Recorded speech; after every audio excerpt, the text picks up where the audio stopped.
ನಾನು ಈ ಚಾನೆಲ್ ನ ಸ್ಟಾರ್ಟ್ ಮಾಡಿದಾಗಿಂದ one of the most requested video ಬಂದು ಸೌಜನ್ಯ ಕೇಸ್ ಬಗ್ಗೆ. ಸರಿ, ನಮ್ ದೂತ ಸಭೆಯ ಪ್ರಜೆಗಳು ಇಷ್ಟೊಂದು ಕೇಳ್ತಿದಾರಲ್ಲ, ಈ ಒಂದು ಕೇಸ್ ಬಗ್ಗೆ ವಿಡಿಯೋ ಮಾಡುವ ಅಂತ ಸೌಜನ್ಯ ಕೇಸ್ ಬಗ್ಗೆ ನಾನು ರಿಸರ್ಚ್ ಸ್ಟಾರ್ಟ್ ಮಾಡಿದೆ. ಅಂಡ್ ಟ್ರಸ್ಟ್ ಮೀ, ಎಷ್ಟೊಂದು ಕಾಂಪ್ಲೆಕ್ಸ್ ಈ ಒಂದು ಕೇಸ್ ಇದೆ ಅಂತಂದ್ರೆ ನನ್ ತಲೆನೇ ಕೆಟ್ಬಿಡ್ತು. ಬಟ್ ಡೋಂಟ್ ವರಿ, ನಿಮ್ಗಂತೂ ಪ್ರತಿ ಒಂದನ್ನ ತುಂಬಾ ಸಿಂಪಲ್ ಆಗಿ ಅರ್ಥ ಮಾಡಿಸ್ತೇನೆ. ಅನ್ಕೊಳ್ಳಿ, ಒಂದು ಊರು, ಆ ಊರಲ್ಲಿ ಒಂದು ಗೌಡ್ರ ಕುಟುಂಬ ಇದೆ. ಅಂಡ್ ಆ ಗೌಡ್ರ ಕುಟುಂಬ ತುಂಬಾನೇ ಪವರ್ಫುಲ್, ಲೈಕ್ ನಾವು ಮೂವೀಸ್ ಅಲ್ಲಿ ನೋಡ್ತೀವಲ್ಲ ಹಂಗೆ. ಸೊ ಗೌಡ್ರ ಊರು ಬಂದು ಧರ್ಮಸ್ಥಳ ಅಂತ. ಆ ಒಂದು ಊರಲ್ಲಿ ಇವ್ರಿಗೆ ಸಖತ್ ಕಂಟ್ರೋಲ್ ಇರುತ್ತೆ. ಈವನ್ ಅದೇ ಒಂದು ರೀಜನ್ ಅಲ್ಲಿ ಇರುವಂತಹ ಒಂದು ತುಂಬಾನೇ ಪಾಪ್ಯುಲರ್ ದೇವಸ್ಥಾನನು ಸಹ ಇವರೇ ಕಂಟ್ರೋಲ್ ಮಾಡ್ತಿರ್ತಾರೆ. ಆ ಒಂದು ದೇವಸ್ಥಾನ ಇಂದ ಈ ಗೌಡ್ರ ಕುಟುಂಬಕ್ಕೆ ಎಷ್ಟೊಂದು ದುಡ್ಡು ಬರ್ತಾ ಇರುತ್ತೆ ಅಂತಂದ್ರೆ, ಅದೇ ದುಡ್ಡಲ್ಲಿ ಇವರು ಬೇಜನ್ ಪ್ರೈವೇಟ್ ಪ್ರೈಮರಿ ಅಂಡ್ ಹೈಸ್ಕೂಲ್ಸ್ ನ ಸ್ಥಾಪನೆ ಮಾಡಿರ್ತಾರೆ. ಬೇಜನ್ ಪ್ರೈವೇಟ್ ಮೆಡಿಕಲ್ ಕಾಲೇಜಸ್ ಇರ್ತವೆ ಅಂಡ್ ಬೇಜನ್ ಪ್ರೈವೇಟ್ ದೊಡ್ಡ ದೊಡ್ಡ ಹಾಸ್ಪಿಟಲ್ಸ್ ಇರ್ತವೆ. ಒಟ್ಟಲ್ಲಿ ಹೇಳ್ಬೇಕು ಅಂತಂದ್ರೆ ದುಡ್ಡಿನ ಸುರಿಮಳೆ ಇವ್ರಿಗೆ. ನೋಡಿ, ನಮ್ಮ ಭಾರತ ದೇಶದಲ್ಲಿ ಒಂದು ಕಾನೂನು ಇದೆ, ದ ರಿಲಿಜಿಯಸ್ ಎಂಡೋಮೆಂಟ್ ಆಕ್ಟ್ 1863 ಅಂತ.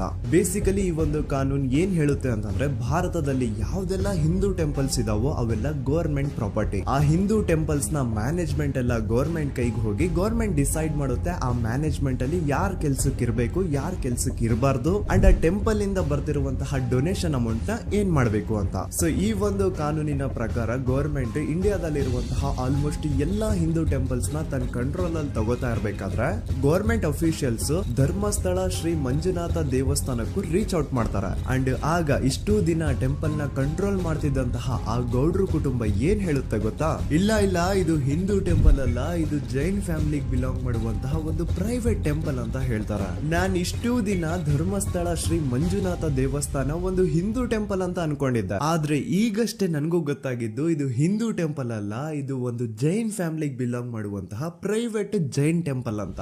ಸೊ ಹೀಗಾಗಿ ಗವರ್ಮೆಂಟ್ ಅಫಿಷಿಯಲ್ಸ್ ಏನೂ ಮಾಡಕ್ಕಾಗದೆ ಇವತ್ತಿನವರೆಗೂ ಈ ಒಂದು ಧರ್ಮಸ್ಥಳ ಶ್ರೀ ಮಂಜುನಾಥ ದೇವಸ್ಥಾನನ ಒಂದು ಪ್ರೈವೇಟ್ ಟ್ರಸ್ಟ್ ನಡೆಸ್ಕೊಂಡು ಹೋಗ್ತಿದೆ. ಅಂಡ್ ಆ ಪ್ರೈವೇಟ್ ಟ್ರಸ್ಟ್ ನ ಓನರ್ ಯಾರು? ಅದೇ ಗೌಡ್ರ ಕುಟುಂಬ. ನೋಡಿ, ನಾನು ಈ ವಿಡಿಯೋದಲ್ಲಿ ಯಾರ್ದು ರಿಯಲ್ ನೇಮ್ಸ್ ನ ಬಳಸ್ತಿಲ್ಲ. ಪ್ರೀವಿಯಸ್ಲಿ ಬೇರೆ ಯೂಟ್ಯೂಬರ್ಸ್ ತಮ್ಮ ವಿಡಿಯೋಸ್ ಅಲ್ಲಿ ರಿಯಲ್ ನೇಮ್ಸ್ ನ ಬಳಸಿದ್ದಾರೆ ಅನ್ನೋ ಒಂದೇ ಒಂದು ಕಾರಣಕ್ಕೆ ಅವ್ರ ವಿಡಿಯೋಸ್ ನ ಡಿಲೀಟ್ ಮಾಡಿಸಿದ್ದಾರೆ. ಸೊ ಅವ್ರ ಜೊತೆ ಆಗಿದ್ದು ನನ್ ಜೊತೆ ಆಗೋದ್ ಬೇಡ, ಸತ್ಯ ಮುಚ್ಚ ಹೋಗೋದು ನನ್ಗೆ ಇಷ್ಟ ಇಲ್ಲ. ಹಾಗಾಗಿ ನಾನು ಇಲ್ಲಿ ರಿಯಲ್ ನೇಮ್ಸ್ ನ ಬಳಸ್ತಿಲ್ಲ. ಆದ್ರೆ ನಾನು ಯಾರನ್ನ ಪಾಯಿಂಟ್ ಔಟ್ ಮಾಡಿ ಹೇಳ್ತಿದ್ದೀನಿ ಅನ್ನೋದು ಮಾತ್ರ ನಿಮಗೆ ತುಂಬಾ ಕ್ಲಿಯರ್ಲಿ ಅರ್ಥ ಆಗುತ್ತೆ. Don't worry.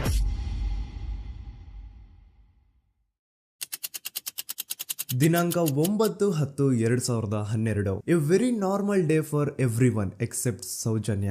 ಧರ್ಮಸ್ಥಳ ಹತ್ರ ಇರುವಂತಹ ಪಂಗಳ್ ಅನ್ನೋ ಒಂದು ಸಣ್ಣ ಹಳ್ಳಿಗೆ ಬಿಲಾಂಗ್ ಮಾಡುವಂತಹ ಸೌಜನ್ಯ ತುಂಬಾನೇ ಒಳ್ಳೆ ಹುಡುಗಿ. SDM ಕಾಲೇಜ್ ಆಫ್ ಉಜ್ರಿಯಲ್ಲಿ ಸೆಕೆಂಡ್ PUC ಓದ್ತಿದ್ದಂತಹ ಇವಳು ತುಂಬಾನೇ ಬ್ರೈಟ್ ಸ್ಟೂಡೆಂಟ್ ಕೂಡ. ಸೊ ಒಂದು ದಿನ ಅಂದ್ರೆ 9 ಅಕ್ಟೋಬರ್ 2012 ಬೆಳಿಗ್ಗೆ 7:30-8 ಗಂಟೆ ಹಾಗೆ ಆಸ್ ಯೂಶುವಲ್ ತನ್ನ ಕಾಲೇಜ್ ಹೋಗೋದಕ್ಕೆ ರೆಡಿ ಆಗ್ತಿರ್ತಾಳೆ. ಅವತ್ತು ಮಂಗಳವಾರದ ದಿನ ಅಂಡ್ ಅವತ್ತು ಲೋಕಲ್ ಫೆಸ್ಟಿವಲ್ ಬೇರೆ ಇರುತ್ತೆ, ಹೊಸ ಅಕ್ಕಿ ಅಂತ. ಈ ಒಂದು ಲೋಕಲ್ ಫೆಸ್ಟಿವಲ್ ದಿನ ಮನೆ ಒಳಗಡೆ ಏನೇ ಅಡುಗೆ ಮಾಡಿದ್ರು ಹೊಸ ಅಕ್ಕಿನೇ ಬಳಸಬೇಕು. ಸೊ ಹೊಸ ಅಕ್ಕಿ ತಂದು ಬ್ರೇಕ್ಫಾಸ್ಟ್ ನ ರೆಡಿ ಮಾಡೋಷ್ಟ್ರಲ್ಲಿ ಸೌಜನ್ಯ ಅವ್ರ ತಾಯಿ ತುಂಬಾ ಲೇಟ್ ಮಾಡ್ತಾರೆ. ಸೊ ಕಾಲೇಜ್ಗೆ ಲೇಟ್ ಆಗ್ತಿದೆ ಅಂತ ಈ ಸೌಜನ್ಯ ಟಿಫಿನ್ ಸಹ ಮಾಡದೆ ಹಾಗೆ ಹೋಗ್ತಾಳೆ. ಅವಳ ತಲೆಯಲ್ಲಿ ಏನಿತ್ತು ಅಂತಂದ್ರೆ, ಹೆಂಗೋ ಇವತ್ತು ಲೋಕಲ್ ಫೆಸ್ಟಿವಲ್ ಬೇರೆ ಇದೆ, ಹಾಗಾಗಿ ಮೇ ಬಿ ಕಾಲೇಜು ಬೇಗ ಬಿಡ್ಬೋದು. ಸೊ ಮಧ್ಯಾಹ್ನ ಡೈರೆಕ್ಟ್ ಮನೆಗೆ ಬಂದು ಊಟ ಮಾಡುವ ಬಿಡು ಅಂತ ಅವಳು ಅನ್ಕೊಂಡಿರ್ತಾಳೆ. ಆದ್ರೆ ಕಾಲೇಜ್ ಹೋಗಾದ್ಮೇಲೆ ಗೊತ್ತಾಗುತ್ತೆ ಅವತ್ತು ಅವಳಿಗೆ ಸ್ಪೆಷಲ್ ಕ್ಲಾಸಸ್ ಬೇರೆ ಇದೆ ಅಂತ.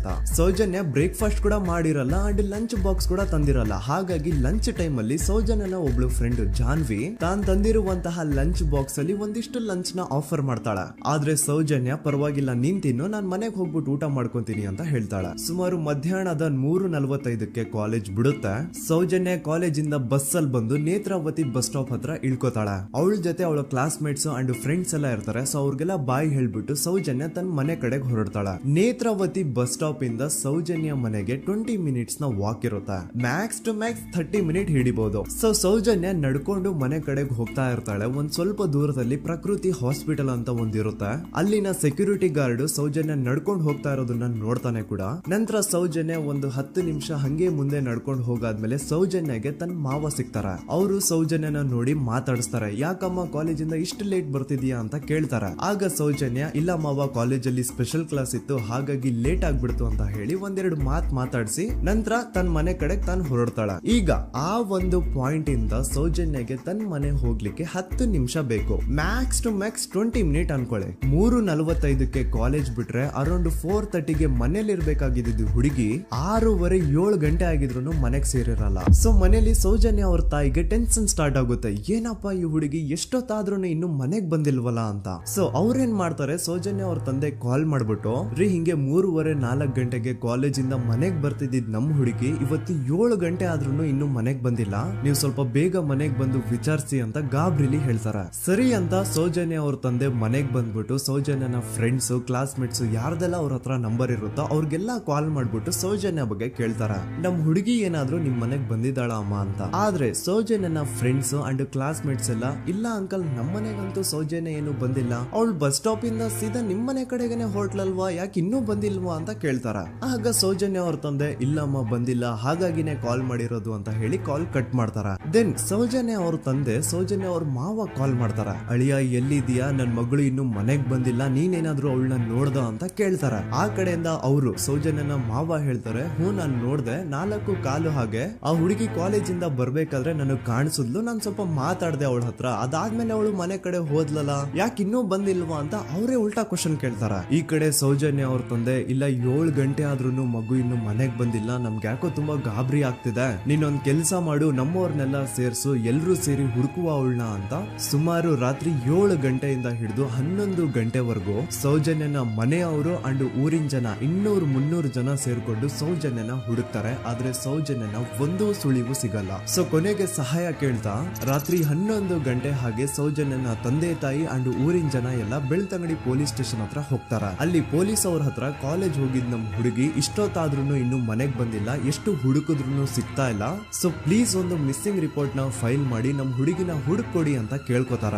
ಆದ್ರೆ ಪೊಲೀಸ್ ಅವರು ಒಪ್ಪಲ್ಲ. ಇಲ್ಲ ಯಾವುದೇ ಪರ್ಸನ್ ಮಿಸ್ಸಿಂಗ್ ಆದ್ರೆ ಆಫ್ಟರ್ 24 ಅವರ್ಸ್ ಆದ್ಮೇಲೆ ರಿಪೋರ್ಟ್ ಫೈಲ್ ಮಾಡಕ್ಕಾಗೋದು. ಸೊ ನೀವ್ ಒಂದ್ ಕೆಲ್ಸ ಮಾಡಿ, ಈಗ ಮನೆಗ್ ಹೋಗಿ ನಾಳೆ ಬೆಳಿಗ್ಗೆವರೆಗೂ ನೋಡಿ, ನಾಳೆ ಬೆಳಿಗ್ಗೆವರೆಗೂ ನಿಮ್ ಮಗಳು ನಿಮ್ ಮನೆಗ್ ಬಂದಿಲ್ಲ ಅಂತಂದ್ರೆ ಆಗ ಬಂದ್ಬಿಟ್ಟು ಮಿಸ್ಸಿಂಗ್ ರಿಪೋರ್ಟ್ ನ ಫೈಲ್ ಮಾಡಿಸಿ ಅಂತ ಹೇಳಿ ಕಳಿಸ್ತಾರ.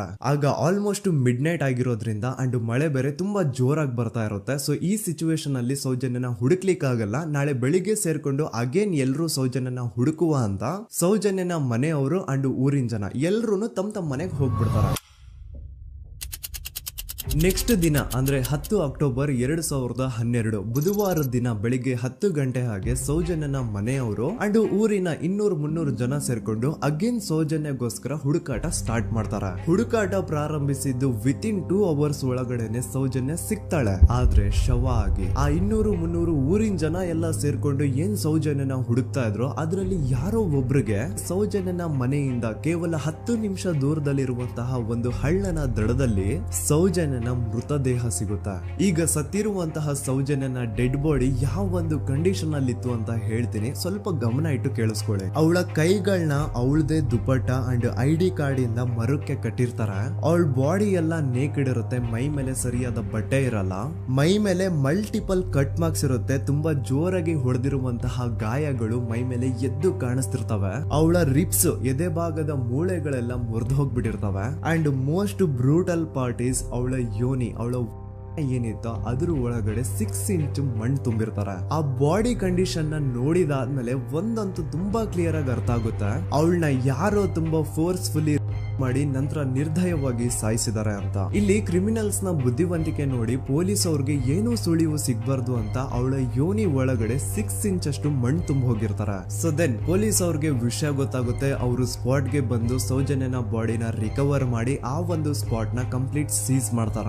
ಒಬ್ಳು ಸಾಮಾನ್ಯ ಮಿಡಲ್ ಕ್ಲಾಸ್ ಹುಡುಗಿ, ಒಬ್ಳು ವೆರಿ ಬ್ರೈಟ್ ಸ್ಟೂಡೆಂಟ್ ನ ಈ ಮಟ್ಟಿಗೆ ಇಷ್ಟು ನಿರ್ದಯವಾಗಿ ಸಾಯಿಸಿರೋದು ಯಾರು?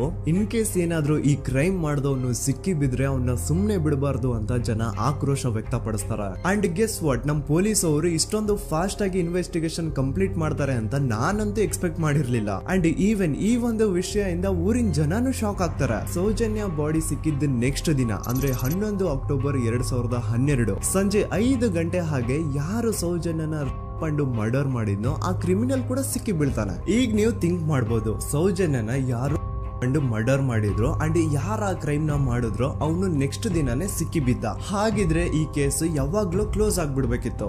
ಆದ್ರೂ ಸ್ಟಿಲ್ ಇವತ್ತಿನ ದಿನವರೆಗೂ ಯಾಕೆ ಈ ಕೇಸ್ ಪದೇ ಪದೇ ನ್ಯೂಸ್ ಅಲ್ಲಿ ಬರುತ್ತೆ ಅಂದ್ರೆ ನಮ್ ದೂತ ಸಭೆಯ ಪ್ರಜೆಗಳೇ ರೆಡಿ ಆಗಿ, ಆರೋಪಿ ಸಿಕ್ಕಾದ್ಮೇಲೆ ಈ ಕೇಸು ಕ್ಲೋಸ್ ಆಗಿಲ್ಲ. ಆಕ್ಚುಲಿ ಈ ಕೇಸು ಓಪನ್ ಆಗಿದ್ದೆ ಈಗ. ನೋಡಿ, ಸೌಜನ್ಯನ ಬಾಡಿ ಸಿಕ್ಕಿದ್ದು ನೆಕ್ಸ್ಟ್ ದಿನ ಅಂದ್ರೆ 11 ಅಕ್ಟೋಬರ್ 2012. PSI ಯೋಗೇಶ್ ಅವರು ಯಾರನ್ನ ಈ ಕೇಸಲ್ಲಿ ಅರೆಸ್ಟ್ ಮಾಡಿದ್ರು ಅಂದ್ರೆ ಆತನ ಹೆಸರು ಬಂದು ಸಂತೋಷ್ ರಾವ್. 28-29 ವಯಸ್ಸಿರುವಂತಹ Santosh Rao first of all ಧರ್ಮಸ್ಥಳದವನು ಅಲ್ವೇ ಅಲ್ಲ, ಅವನು ಶೃಂಗೇರಿ ಅವನು. ಸಂತೋಷ್ ರಾವ್ ನ ತಂದೆ ಸ್ಕೂಲ್ ಟೀಚರ್ ಅಂಡ್ ತಾಯಿ ಹೌಸ್ ವೈಫ್. ಸಂತೋಷ್ ಮೊದ್ಲಿಂದನೂ ಒಂದ್ ಸ್ವಲ್ಪ ಮೆಂಟಲಿ ಇಲ್ಲಿರೋದ್ರಿಂದ ಅವನಿಗೆ ವಿದ್ಯೆ ಬರಹ ಅನ್ನೋದು ತಲೆಗೆ ಹೋಗಿರಲ್ಲ. ಹಾಗಾಗಿ ಅವನು ಶೃಂಗೇರಿಯಲ್ಲಿ ಒಂದು ಹೋಟೆಲ್ ಅಲ್ಲಿ ಕೆಲಸ ಮಾಡ್ತಿರ್ತಾನೆ. ಮೆಂಟಲಿ ಅನ್ಸ್ಟೇಬಲ್ ಇದ್ರೂ ಸಹ ಈತನಿಗೆ ದೇವ್ರ ಮೇಲೆ ಬಹಳ ನಂಬಿಕೆ ಇರುತ್ತೆ. ಹಾಗಾಗಿ ತಿಂಗಳಿಗೆ ಒಮ್ಮೆ ಆದ್ರೂ, ಅಟ್ಲೀಸ್ಟ್ 2 ತಿಂಗಳಿಗೆ ಒಮ್ಮೆ ಆದ್ರೂ ಈತ ಯಾವ್ದಾದ್ರು ಒಂದು ಪುಣ್ಯಕ್ಷೇತ್ರಕ್ಕೆ ವಿಸಿಟ್ ಮಾಡಿ ಬರ್ತಿರ್ತಾನೆ. ಹಾಗೇನೆ ಈ ಸತಿನೂ ಸಹ ಈತ ಧರ್ಮಸ್ಥಳಕ್ಕೆ ಬಂದಿರ್ತಾನೆ. ಇವನು ಧರ್ಮಸ್ಥಳಕ್ಕೆ ಬಂದಿದ್ದು ದಿನಾಂಕ 9 ಅಕ್ಟೋಬರ್ 2012. ಈ ದಿನಾಂಕನ ಸ್ವಲ್ಪ ನೋಟ್ ಮಾಡಿ ಇಟ್ಕೊಳ್ಳಿ, ಯಾಕಂತಂದ್ರೆ ಮುಂದೆ ಈ ಕೇಸಲ್ಲಿ ಇದೇ ಮೇಜರ್ ಟರ್ನಿಂಗ್ ಪಾಯಿಂಟ್. ಸೊ ಸೌಜನ್ಯನ ಡೆತ್ ಆಗಿಂತ ಒಂದು ದಿನ ಹಿಂದೆ ಧರ್ಮಸ್ಥಳಕ್ಕೆ ಬಂದಿರುವಂತಹ ಸಂತೋಷ್ ರಾವ್ಗೆ ಎಲ್ಲೂ ಉಳ್ಕೊಳ್ಳಿಕ್ಕೆ ಹೋಟೆಲ್ ಅಲ್ಲಿ ಅಥವಾ ಲಾಡ್ಜ್ ಅಲ್ಲಿ ರೂಮ್ ಸಿಗಲ್ಲ. ರೀಸನ್ ಇಷ್ಟೇ, ಸಂತೋಷ್ ರಾವ್ ನೋಡ್ಲಿಕ್ಕೆ ಸ್ವಲ್ಪ ಮೆಂಟಲಿ ಅನ್ಸ್ಟೇಬಲ್ ಪರ್ಸನ್ ತರ ಇರ್ತಾನೆ. ಅವನ ಅವತಾರ, ಅವನ ವೇಷಭೂಷಣ ಅಷ್ಟು ಸರಿ ಇರಲ್ಲ. ಹಾಗಾಗಿ ಇವನ್ಗೆ ಯಾವುದೇ ಒಂದು ಹೋಟೆಲ್ ಅಲ್ಲಿ ಅಥವಾ ಲಾಡ್ಜ್ ಅಲ್ಲಿ ಎಲ್ಲಿನೂ ರೂಮ್ ಸಿಗಲ್ಲ. ಸೊ ಉಳ್ಕೊಳ್ಳೋಕೆ ಜಾಗ ಸಿಗದೆ ಇವನೇನ್ ಮಾಡ್ತಾನೆ, ಅಲ್ಲೇ ಹತ್ರದಲ್ಲಿರುವಂತಹ ಬಾಹುಬಲಿ ಬೆಟ್ಟಕ್ಕೆ ಹೋಗಿ ಅಲ್ಲಿರುವಂತಹ ಬಾಹುಬಲಿ ಸ್ಟ್ಯಾಚು ಹತ್ರನೇ ಆಶ್ರಯ ತಗೊಳ್ತಾನೆ. ಅಂಡ್ 1-2 ದಿನ ಅವನು ಅಲ್ಲೇ ಉಳ್ಕೋತಾನೆ ಕೂಡ. ಡೇ ಟೈಮ್ ಅಲ್ಲಿ ಧರ್ಮಸ್ಥಳಕ್ಕೆ ಬಂದು ಧರ್ಮಸ್ಥಳ ಶ್ರೀ ಮಂಜುನಾಥ ದೇವಸ್ಥಾನದಲ್ಲಿದ್ದು ಅಲ್ಲೇ ಪ್ರಸಾದ ಊಟ ಎಲ್ಲ ಮಾಡಿ ನಂತರ ನೈಟ್ ಆಗ್ತಿದ್ದಂಗೆ ಬಾಹುಬಲಿ ಬೆಟ್ಟಕ್ಕೆ ಹೋಗಿ ಆ ಸ್ಟ್ಯಾಚು ಹತ್ರನೇ ಮಲ್ಕೊಳ್ತಿರ್ತಾನೆ. ಸೊ ಒಂದು ದಿನ ಅಂದ್ರೆ 11 ಅಕ್ಟೋಬರ್ 2012 ಸಂಜೆ 5 ಗಂಟೆ ಹಾಗೆ ಈ ಸಂತೋಷ್ ರಾವ್ ತನ್ನ ಪಾಡಿಗೆ ತಾನು ಆ ಬೆಟ್ಟದ ಮೇಲೆ ಕೂತ್ಕೊಂಡು ಸೀನರೀಸ್ ನ ಎಂಜಾಯ್ ಮಾಡ್ತಾ ಇರಬೇಕಾದ್ರೆ ಯಾರೋ ಅದೇ ಊರಿನ 5 ಜನ ಕಿಡಿಗೇಡಿಗಳು ಬಂದು ಇವನ್ ಹತ್ರ ಜಗಳ ತೆಗಿತಾರ. ಈ 5 ಜನ ಯಾರು ಅಂತ ನಂತರ ಹೇಳ್ತೇನೆ. ಸೊ ಈ 5 ಜನ ಕಿಡಿಗೇಡಿಗಳು ಸಂತೋಷ್ ರಾವ್ ಹತ್ರ ಜಗಳ ತೆಗೆದು ಅವನ ಅವಾಚ್ಯ ಶಬ್ದಗಳಿಂದ ಬೈದು ಅವನ್ನ ಹೊಡೆದು, ಅಷ್ಟೇ ಸಾಲದೆ ಆ 5 ಜನ ಸಂತೋಷ್ ರಾವ್ನ ಪೊಲೀಸ್ ಸ್ಟೇಷನ್ಗೆ ಎಳ್ಕೊಂಡ್ ಬಂದು ಇವನು ನಾವು ಬಾಹುಬಲಿ ಬೆಟ್ಟಕ್ಕೆ ಅಂತ ಹೋಗಿದ್ರೆ ಅಲ್ಲಿ ನಮ್ಮ ಮೇಲೆ ಅಟ್ಯಾಕ್ ಮಾಡ್ದ, ಇವ್ನು ನೋಡ್ಲಿಕ್ಕೂ ಸಹ ಒಳ್ಳೆ ಸೈಕೋ ಕಿಲ್ಲರ್ ಇದ್ದಂಗಿದಾನೆ, ನಮ್ಗೆ ಯಾಕೋ ನಿನ್ನೆ ನಮ್ಮೂರಲ್ಲಿ ನಡೆದಿರುವಂತಹ ಘಟನೆ ಆ ಸೌಜನ್ಯನ ಮರ್ಡರ್ ಇವನೇ ಮಾಡಿದಾನೆ ಅಂತ ಡೌಟ್ ಬರ್ತಿದೆ ಅಂತ ಆ 5 ಜನ ಕಿಡಿಗೇಡಿಗಳು ಸಂತೋಷ್ ರಾವ್ನ ಪೊಲೀಸ್ ಅವ್ರ ಹತ್ರ ಹಾಕೊಡ್ತಾರ. ಅಂಡ್ ಪೊಲೀಸ್ ಅವ್ರು ಕೂಡ ಎಂತವ್ರು ನೋಡಿ, ಯಾರೋ 5 ಜನ ಕಿಡಿಗೇಡಿಗಳು ಬಂದು ಇವನೇ ಕೊಲೆ ಮಾಡಿದಾನೆ ಅಂತ ಹೇಳಿದ ತಕ್ಷಣ ಹಿಂದೆ ಮುಂದೆ ಕ್ರಾಸ್ ಚೆಕ್ ಮಾಡದೆ ಸಂತೋಷ್ ರಾವ್ನ ಅರೆಸ್ಟ್ ಮಾಡಿ ಸೌಜನ್ಯ ಕೇಸ್ ನ ಆರೋಪಿ ಸಿಕ್ಕಿದಾನೆ ಅಂತ ಎಲ್ಲಾ ಕಡೆ ಘೋಷಣೆ ಮಾಡ್ಬಿಡ್ತಾರ. ಜನರಿಗೆ ಈ ಕಡೆ ಒಂಥರ ನೆಮ್ಮದಿ, ಓ ಬಿಡಪ್ಪ ನಮ್ ಪೊಲೀಸ್ ಅವ್ರಿಗೆ ತಮ್ಮ ಡ್ಯೂಟಿ ಮೇಲೆ ಎಷ್ಟೊಂದು ನಿಷ್ಠೆ ಇದೆ, ಒಂದೇ ದಿನದಲ್ಲಿ ಆರೋಪಿನ ಹಿಡಿದ್ಬಿಟ್ರ ಅಂತ ಪೊಲೀಸ್ ಅವ್ರ ಮೇಲೆ ಫುಲ್ ಒಂಥರ ಹೊಗಳ್ತಾ ಇರ್ತಾರೆ. ಆದ್ರೆ ಪಾಪ ಜನರಿಗೆ ಎಲ್ಲಿ ಗೊತ್ತಿತ್ತು ಈ ಕೇಸ್ ನ ರಿಯಲ್ ಆರೋಪಿ ಬೇರೆ ಯಾರೋ ಇದಾರೆ, ಪೊಲೀಸ್ ಅವರೇ ಈ ಕೇಸ್ ನ ಮಿಸ್ಲೀಡ್ ಮಾಡೋದಕ್ಕೆ ಸುಮ್ನೆ ಸಂತೋಷ್ ನ ಅರೆಸ್ಟ್ ಮಾಡಿದ್ದಾರೆ ಅಂತ. ಸೊ ಸಂತೋಷ್ ರಾವ್ ಒಂದು ಹುಡುಗಿಯ ರೇಪ್ ಅಂಡ್ ಮರ್ಡರ್ ಕೇಸ್ ಅಲ್ಲಿ ಅರೆಸ್ಟ್ ಆಗಿದ್ದಾನೆ ಅನ್ನೋ ವಿಷಯ ಸಂತೋಷ್ ನ ತಾಯಿಗೆ ಗೊತ್ತಾದಾಗ ಅವ್ರ ಪಾಪ ನೋವಲ್ಲಿ ಕುರ್ಗಿ ಸಾಯ್ತಾರ. ಅಂಡ್ ಇನ್ನು ಅವ್ರ ತಂದೆ ಒಂದು ಕಡೆ ಪಾಪ ಹೆಂಡತಿನ ಕಳ್ಕೊಂಡಿರುವಂತಹ ನೋವು, ಇನ್ನೊಂದು ಕಡೆ ಮಗ ನೋಡಿದ್ರೆ ಯಾವ್ದೋ ಫಾಲ್ಸ್ ಕೇಸ್ ಅಲ್ಲಿ ಅರೆಸ್ಟ್ ಆಗಿದ್ದಾನೆ. ಈ ಕಡೆ ಕೇಸ್ ನ ಇನ್ವೆಸ್ಟಿಗೇಷನ್ ನಡೀತಾ ಇದೆ. ಅಂಡ್ ಇಲ್ಲಿ ನಾನು PSI ಯೋಗೇಶ್ ಅವ್ರ ಬಗ್ಗೆ ಅಂತೂ ಮೆನ್ಷನ್ ಮಾಡ್ಲೇಬೇಕು. ಈ ಪೊಲೀಸ್ ಆಫೀಸರು ಗೊತ್ತಿದ್ದು ಈ ತಪ್ಪನ ಮಾಡಿದ್ರು ಅಥವಾ ಗೊತ್ತಿಲ್ದೇನೆ ಈ ತಪ್ಪನ ಮಾಡಿದ್ರು ನನ್ಗಂತೂ ಗೊತ್ತಿಲ್ಲ. ಸೊ ಇವ್ರು ಏನ್ ಮಾಡ್ತಾರೆ ಅಂತಂದ್ರೆ ಸೌಜನ್ಯನ ಬಾಡಿನ ಪೋಸ್ಟ್ ಮಾರ್ಟಮ್ ಗೆ ಕಳಿಸಿದಾಗ ಡಾಕ್ಟರ್ಸ್ ಹಂಗೋ ಹಿಂಗೋ ಮಾಡಿ ಕೆಲವೊಂದು ಸ್ಪರ್ಮ್ ನ ಸ್ಯಾಂಪಲ್ಸ್ ಕಲೆಕ್ಟ್ ಮಾಡ್ತಾರ. ಅದನ್ನ ಅವರು PSI ಯೋಗೇಶ್ ಗೆ ಕೊಟ್ಟು ಇದನ್ನ ವಿತಿನ್ 72 ಅವರ್ಸ್ ಒಳಗಡೆ ಇನ್ನೊಂದು ಲ್ಯಾಬ್ ಗೆ ಸಬ್ಮಿಟ್ ಮಾಡಿ ಅಂತ ತುಂಬಾ ಕ್ಲಿಯರ್ ಆಗಿ ಹೇಳ್ತಾರೆ. ಆದ್ರೆ PSI ಯೋಗೇಶ್ ಆ ಸ್ಪರ್ಮ್ ಸ್ಯಾಂಪಲ್ಸ್ ನ ವಿತಿನ್ 72 ಅವರ್ಸ್ ಒಳಗಡೆ ಲ್ಯಾಬ್ ಕಳ್ಸೋದಿರ್ಲಿ, ಅದನ್ನ 12 ದಿನ ಆದ್ಮೇಲೆ ಲ್ಯಾಬ್ ಕಳಿಸ್ತಾರ. ಅಷ್ಟೊತ್ತಿಗೆ ಆಲ್ರೆಡಿ ಆ ಸ್ಪರ್ಮ್ ಸ್ಯಾಂಪಲ್ಸ್ ಗೆಲ್ಲ ಫಂಗಸ್ ಹಿಡಿದು ಅದು ಅನ್ಫಿಟ್ ಫಾರ್ ಟೆಸ್ಟಿಂಗ್ ಅಂತ ಬರುತ್ತೆ. ಈಗ ನೀವೇ ಹೇಳಿ, ಎಂತ ಡಂಬೆಸ್ಟ್ ಪರ್ಸನ್ ಪೊಲೀಸ್ ಆಫೀಸರ್ ಆಗಿದ್ರು ಅವನ ಹತ್ರ ಒಂದು ಮರ್ಡರ್ ಕೇಸ್ ಬಂದಾಗ ಅವನ ಹತ್ರ ಇರೋ ಮೇನ್ ಸಾಕ್ಷಿನೇ, ಮೇನ್ ಎವಿಡೆನ್ಸ್ ಆ ಹುಡುಗಿಯ ಇಂದ ಕಲೆಕ್ಟ್ ಆಗುವಂತಹ ಸ್ಪರ್ಮ್ ಸ್ಯಾಂಪಲ್ಸ್. ಸೊ ಅದನ್ನ ಮೊದಲು ಲ್ಯಾಬ್ ಕಳಿಸಿ ಅದನ್ನ ಐಡೆಂಟಿಫೈ ಮಾಡೋದು ಪೊಲೀಸ್ ಅವರ ಫಸ್ಟ್ ಡ್ಯೂಟಿ. ಆದ್ರೆ ಇಲ್ಲಿ PSI ಯೋಗೇಶ್ ಅವರು ಇದನ್ನೇ ಮರ್ತು ಹೋದ್ರು ಅಂತ ನೋಡಿ. ಯಾವುದೇ ಒಂದು ಕೇಸ್ ಅಲ್ಲಿ ಪೊಲೀಸ್ ಅವರು ಆದಷ್ಟು ಎವಿಡೆನ್ಸ್ ನ ಕಲೆಕ್ಟ್ ಮಾಡೋದಕ್ಕೆ ಟ್ರೈ ಮಾಡ್ತಾರ. ಆದ್ರೆ ಈ ಒಂದು ಕೇಸ್ ಅಲ್ಲಿ ಮಾತ್ರ ಪೊಲೀಸ್ ಅವರು ಎವಿಡೆನ್ಸ್ ನ ಕಲೆಕ್ಟ್ ಮಾಡೋ ಬದಲಾಗಿ ಎವಿಡೆನ್ಸ್ ನ ಡಿಸ್ಟ್ರಾಯ್ ಮಾಡೋದ್ರಲ್ಲಿ ಮುಂದೆ ಇದ್ರು. ಅಷ್ಟೇ ಅಲ್ಲದೆ ಈ ಪೊಲೀಸ್ ಆಫೀಸರ್ ಸೇರ್ಕೊಂಡು ಸಂತೋಷ್ ರಾವ್ಗೆ ಸೆಲ್ ಅಲ್ಲಿ ಎಂತ ಟಾರ್ಚರ್ ಎಂತ ಹಿಂಸೆ ಕೊಡ್ತಾರೆ ಅಂದ್ರೆ ನೆನ್ಸ್ಕೊಂಡ್ರೆ ಮೈ ಜುಮ್ ಅನ್ನುತ್ತಾ. ಹೊಡಿಯೋದು, ಕೆಟ್ಟದಾಗ ಬೈಯೋದು ಇದೆಲ್ಲ common. Most brutal parties Santosh ರಾವ್ನ ಪ್ಯಾಂಟ್ ಬಿಚ್ಚಿ ಅವನ ಪ್ರೈವೇಟ್ ಪಾರ್ಟ್ ಮೇಲೆ ಬಿಸಿ ಬಿಸಿ ಕುದೀತಾ ಇರುವಂತಹ ನೀರ್ ಚಲ್ತಾರ. ಈ ಕ್ರೈಮ್ ನೀನೇ ಮಾಡಿದ್ಯಾ ಅಂತ ಒಪ್ಕೋ, ಇಲ್ಲ ಅಂತಂದ್ರೆ ನಿನ್ನ ಸೆಲ್ ಒಳಗಡೆನೆ ಸಾಯಿಸ್ಬಿಡ್ತೀವಿ, ನಿನ್ನ ತಂದೆ ತಾಯಿ ಎಲ್ರು ಸಾಯಿಸ್ಬಿಡ್ತೀವಿ ಅಂತ ಬ್ಲಾಕ್ ಮೇಲ್ ಮಾಡ್ತಾರ. ನೋಡಿ, ಸಂತೋಷ್ ರಾವ್ ಜಾಗದಲ್ಲಿ ನನ್ನಂತ ನಿಮ್ಮಂತ ನಾರ್ಮಲ್ ಪರ್ಸನ್ ಯಾರಾದ್ರೂ ಇದ್ದಿದ್ರೆ ಪೊಲೀಸ್ ಅವರು ಕೊಡ್ತಿರುವಂತಹ ಹಿಂಸೆನ ತಡ್ಕೊಳಕ್ಕಾಗದೆ ಆ ಕ್ರೈಮ್ ಮಾಡಿಲ್ಲ ಅಂದ್ರೂ ಮಾಡಿದೀನಿ ಅಂತ ಒಪ್ಕೊಬಿಡ್ತಾ ಇದ್ವಿ. ಆದ್ರೆ ಸಂತೋಷ್ ರಾವ್ ಮೆಂಟಲಿ ಇಲ್ಲಿರೋದೇ ಅವನ್ಗೆ ಅಡ್ವಾಂಟೇಜ್ ಆಗೋಯ್ತು. ಪೊಲೀಸ್ಗಳು ಸಂತೋಷ್ ರಾವ್ಗೆ ಎಷ್ಟೇ ಹೊಡೆದ್ರು, ಎಷ್ಟೇ ಬೈದ್ರು, ಎಷ್ಟೇ ಬ್ಲಾಕ್ ಮೇಲ್ ಮಾಡಿದ್ರು ಸಂತೋಷ್ ರಾವ್ ಬಾಯಲ್ಲಿ ನಾನ್ ಈ ಕ್ರೈಮ್ ನ ಮಾಡಿಲ್ಲ ಅಂತಾನೆ ಬರುತ್ತೆ ಹೊರತು ಆ ಕ್ರೈಮ್ ನ ಅವನು ಒಪ್ಕೊಳ್ಳೋದೇ ಇಲ್ಲ. ದೆನ್ ಕೋರ್ಟ್ ಟ್ರಯಲ್ಸ್ ಸ್ಟಾರ್ಟ್ ಆಗುತ್ತೆ. ಈ ಕ್ರೈಮ್ ನ ಸಂತೋಷೇ ಮಾಡಿದಾನೆ ಅಂತ ಸೌಜನ್ಯ ಕಡೆಯ ಲಾಯರ್ ವಾದ ಮಾಡ್ತಾನೆ. ಅದಕ್ಕೆ ಆಪೋಸಿಟ್ ಆಗಿ ಸಂತೋಷ್ ರಾವ್ ಕಡೆಯಿಂದ ಒಬ್ರು ಲಾಯರ್ ಇಲ್ಲ ಸಂತೋಷ್ ರಾವ್ ಈ ಕ್ರೈಮ್ ನ ಮಾಡ್ಲಿಕ್ಕೆ ಸಾಧ್ಯನೇ ಇಲ್ಲ ಅಂತ ವಾದ ಮಾಡ್ತಿರ್ತಾರೆ. ಅಂಡ್ ಕೋರ್ಟ್ ಇಂದ ಆಚೆಗಡೆ ಸಂತೋಷ್ ರಾವ್ ನ ಅಗೇನ್ಸ್ಟ್ ಸ್ಟೂಡೆಂಟ್ಸ್ ಪ್ರೊಟೆಸ್ಟ್ ನಡೆಯುತ್ತೆ, ಪಬ್ಲಿಕ್ ಪ್ರೊಟೆಸ್ಟ್ ನಡೆಯುತ್ತೆ. ಅರೆಸ್ಟ್ ಆಗಿರುವಂತಹ ಸಂತೋಷ್ ರಾವ್ಗೆ ಗಲ್ಲಿಗೇರಿಸ್ರಿ ಅಂತ ಅವ್ರು ಡಿಮ್ಯಾಂಡ್ ಮಾಡ್ತಿರ್ತಾರೆ. ಸೊ ಹೀಗೆ ಒಂದು 2-3 ವರ್ಷ ಕಳೆದು ಹೋಗುತ್ತೆ. ನಂತರ ಒಂದು ಕೋರ್ಟ್ ಟ್ರಯಲ್ ಅಲ್ಲಿ ಸಂತೋಷ್ ರಾವ್ ಪರವಾಗಿ ಹೋರಾಡ್ತಿದ್ದಂತಹ ಲಾಯರ್ ಯಾಕೆ ಈ ಕೇಸ್ ಅಲ್ಲಿ ಸಂತೋಷ್ ಆರೋಪಿ ಅಲ್ಲ ಅಂತ ಪ್ರೂವ್ ಮಾಡ್ಲಿಕ್ಕೆ ಕೆಲವೊಂದು ಪಾಯಿಂಟ್ಸ್ ನ ಮುಂದೆ ಇಡ್ತಾರೆ. ಅದೇನಂತಂದ್ರೆ ಮೊದಲನೇದಾಗಿ ಸಂತೋಷ್ ರಾವ್ ಈ ಕ್ರೈಮ್ ನ ಮಾಡಿದಾನೆ ಅಂತ ಒಬ್ರು ಒಂದೂನು ಐ ವಿಟ್ನೆಸ್ ಇರಲ್ಲ. ಇನ್ನೊಂದೇನು ಅಂತಂದ್ರೆ ಯಾವೊಂದು ಕಂಡೀಷನ್ ಅಲ್ಲಿ, ಯಾವೊಂದು ಬ್ರೂಟಲ್ ಕಂಡೀಷನ್ ಅಲ್ಲಿ ಸೌಜನ್ಯನ ಬಾಡಿ ಸಿಕ್ಕಿತ್ತೋ ಅದನ್ನ ಗಮನದಲ್ಲಿಟ್ಕೊಂಡು ಸ್ವಲ್ಪ ಪ್ರಾಕ್ಟಿಕಲ್ ಆಗಿ ಥಿಂಕ್ ಮಾಡಿದ್ರೆ ಆ ಒಂದು ಭೀಕರ ಕ್ರೈಮ್ ನ ಒಬ್ನೇ ಮಾಡ್ಲಿಕ್ಕೆ ಸಾಧ್ಯನೇ ಇಲ್ಲ. ಇನ್ನೊಂದು ಪಾಯಿಂಟ್ ಏನು ಅಂತಂದ್ರೆ ಸೌಜನ್ಯನ ಇಂದ ಪೊಲೀಸ್ ಅವ್ರಿಗೆ ಯಾವುದೇ ಸ್ಪರ್ಮ್ ಸ್ಯಾಂಪಲ್ ಸಿಗ್ಬಾರ್ದು ಅಂತ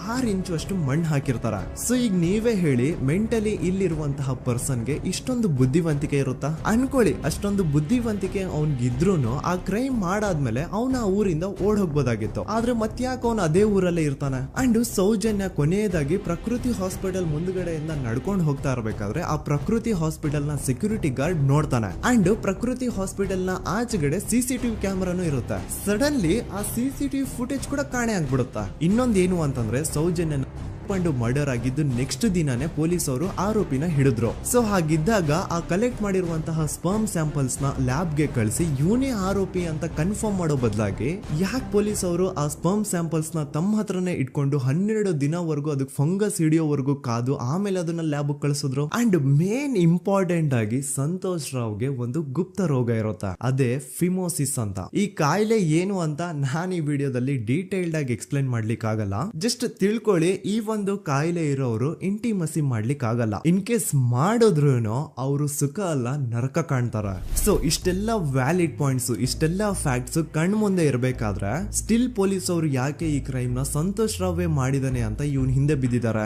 ಯಾಕೆ ಅವರು ಈ ಕ್ರೈಮ್ ಇವನ್ ಬಿಟ್ರೆ ಬೇರೆ ಯಾರಾದ್ರೂ ಮಾಡಿರ್ಬೋದಲ್ಲ ಅಂತ ಆ ಆಂಗಲ್ ಅಲ್ಲಿ ಇನ್ವೆಸ್ಟಿಗೇಷನ್ ಮಾಡ್ತಿಲ್ವಲ್ಲ ಅಂತ ಪೊಲೀಸ್ ಅವರ ಇನ್ವೆಸ್ಟಿಗೇಷನ್ ಮೇಲೆ ಈಗ ಕ್ವಶನ್ ಬರುತ್ತೆ. So after hearing all of this ಎಲ್ಲರಿಗೂ ಈಗ ಪೊಲೀಸ್ ಅವರ ಇನ್ವೆಸ್ಟಿಗೇಷನ್ ಮೇಲೆ ಡೌಟ್ ಬರುತ್ತೆ. ಅಂಡ್ ಈವನ್ ಸೌಜನ್ಯ ಅವ್ರ ಮನೆಯವರು ಕೂಡ ನಿಜವಾದ ಆರೋಪಿ ಸಂತೋಷ್ ಅಲ್ಲ ಅಂತ ತಮ್ಮ ಅಭಿಪ್ರಾಯನ ವ್ಯಕ್ತಪಡಿಸ್ತಾರೆ. ಆಗ ಅಲ್ಲಿವರೆಗೂ ಸಂತೋಷ್ ರಾವ್ನ ಗಲ್ಲಿಗೇರಿಸಿ ಅಂತ ಏನು student protest and public protest ಎಲ್ಲ ನಡೀತಾ ಇತ್ತು, ಈಗ ಅದೆಲ್ಲ ನಿಂತು ಹೋಗಿ ಎಲ್ಲಾ ಹೇಟ್ರೇಡ್ ಪೊಲೀಸ್ ಅವ್ರ ಕಡೆಗೆ ಹೋಗುತ್ತೆ. ಪೊಲೀಸ್ ಅವರು ಈ ಕೇಸ್ ಅಲ್ಲಿ ಕರಪ್ಟ್ ಆಗಿದ್ದಾರೆ, ಪೊಲೀಸ್ ಅವರೇ ಸತ್ಯ ಮುಚ್ಚಿಡ್ಲಿಕ್ಕೆ ಟ್ರೈ ಮಾಡ್ತಿದ್ದಾರೆ. ಹಾಗಾಗಿ ಈ ಕೇಸ್ ನ ಇನ್ ಮುಂದೆ ಪೊಲೀಸ್ ಅವರಲ್ಲದೆ CBI ಅವರು ಇನ್ವೆಸ್ಟಿಗೇಷನ್ ಮಾಡಬೇಕು, ಈ ಕೇಸ್ ನ CBI ಒಪ್ಸಿ ಅಂತ ಅಗೇನ್ ಪ್ರೊಟೆಸ್ಟ್ ಗಳು ಸ್ಟಾರ್ಟ್ ಆಗ್ತವೆ. ಸೊ ಧರ್ಮಸ್ಥಳದಲ್ಲಿ ಇಷ್ಟೊಂದು ಹೋರಾಟಗಳಾಗ್ತಿದಾವೆ, ಒಬ್ಳು ಹುಡುಗಿ ಜೊತೆ ಇಷ್ಟೊಂದು ಅನ್ಯಾಯ ಆಗಿದೆ, ಆದ್ರೂ ಸಹ ಧರ್ಮಾಧಿಕಾರಿ ಏನು ಮಾತೇ ಆಡ್ತಿಲ್ವಲ್ಲ ಈ ಹುಡುಗಿ ಬಗ್ಗೆ ಅಂತ ಜನರು ಪ್ರಶ್ನೆ ಮಾಡಿದಾಗ ಆಗ ಧರ್ಮಾಧಿಕಾರಿನೂ ಜನರು ಮುಂದೆ ಬಂದ್ಬಿಟ್ಟು ಈ ಕೇಸ್ ನ CBI ಒಪ್ಸಿ ಅಂತ ಹೋರಾಟ ಮಾಡ್ತಾರ.